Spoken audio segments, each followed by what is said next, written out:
Most people spend half their lives swapping lenses in the field, trying to find that perfect balance between wide-angle landscapes and tight portraits. It gets old fast. That is where this 24-105 zoom comes in. It is one of those pieces of glass that just stays glued to the camera body because it covers almost everything a creator would realistically need on a daily basis. The first thing that hits you is the build quality.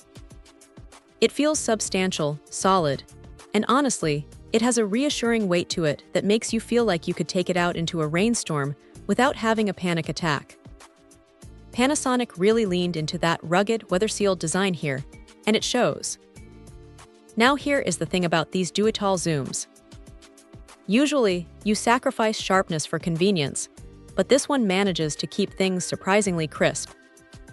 With those aspherical and extra-low dispersion elements tucked inside, the chromatic aberration is kept well under control. You are not getting that weird color fringing that ruins a good shot, even when you are pushing the zoom to its limit. And speaking of limits, the macro capability is a bit of a hidden gem. Being able to get down to a 0.3-meter focusing distance with half-life-size magnification means you can capture those tiny details, like the texture on a leaf or the intricate parts of a watch, without having to carry a dedicated macro lens. It is a massive win for versatility. The stabilization is another area where this thing shines. When you pair it with a LUMIX body, that dual-image stabilization system is doing some heavy lifting. You can drop your shutter speed way down, we are talking 6 stops slower, and still walk away with a sharp image.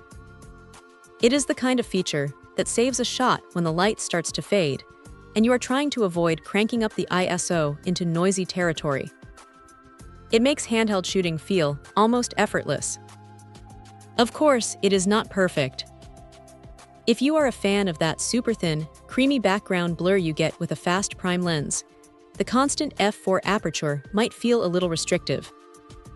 You are not going to get that extreme bokeh, and in really dim environments, you will definitely feel the need for a bit more light. It is a trade-off for the zoom range, but it is one you have to be okay with.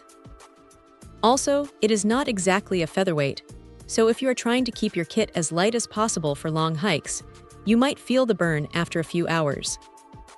But honestly, for the sheer amount of ground this lens covers, it is a trade-off that makes sense. It is a workhorse, plain and simple. If you want one lens that handles travel, events, and close-up work without making you fumble with your gear bag every 5 minutes, this is probably the most sensible choice in the L-mount lineup. It just works, and sometimes that is exactly what you need. Check out the video description for updated price. And thank you for watching this video.